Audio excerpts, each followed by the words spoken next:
إسرائيل بتعترف بإبادة الشعوب التانية. الأمر شكله فيه مفارقة، بس هو مش كده.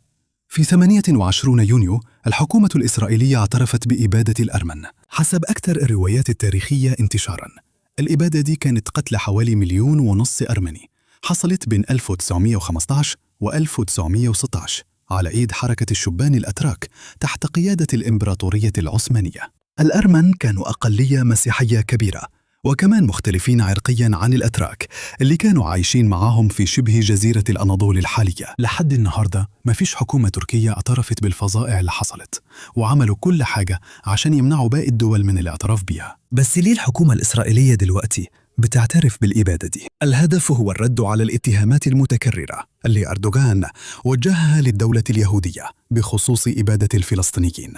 من سنة 2023 التقديرات بتقول إن فيه على الأقل 73 ألف ضحية في قطاع غزة بس، وممكن نضيف عليهم الضحايا اللي إسرائيل تسببت فيهم في الضفة الغربية ولبنان وسوريا والعراق وإيران. باختصار، الاتهامات المتبادلة بالإبادة الجماعية بتعكس ظهور مواجهة جديدة، ومع ضعف إيران، إسرائيل وتركيا هيتنافسوا على الهيمنة في الشرق الأوسط. المآسي اللي حصلت في الماضي والحاضر دايماً بيتم استغلالها لأغراض سياسية، وحتى باشينيان رئيس وزراء أرمينيا امتنع عن التعليق على العملية الإسرائيلية، ووضح إنه مش ناوي يكون جزء من أي استغلال سياسي للموضوع. دلوقتي أرمينيا بتمر بعملية حساسة للمصالحة مع أذربيجان، ومش ممكن تخاطر بتعكير العلاقات دي. دولة تانية متورطة في الديناميكيات دي هي أذربيجان، ووزير خارجيتها وصف الإبادة الجماعية للأرمن إنها تحريف للحقائق. أذربيجان عندها علاقة قوية جدا مع تركيا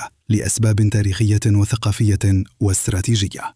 بس كمان العلاقات مع إسرائيل مهمة، لأنها بتوفر للبلد موارد بترولية وبتشتري أنظمة سلاح مهمة من الدولة اليهودية. يعني المنافسة الجيوسياسية كمان تترعب على رواية الماضي. وانتم رأيكم إيه؟ كالعادة هتلاقوا معلومات أكتر في التعليقات أو في الوصف.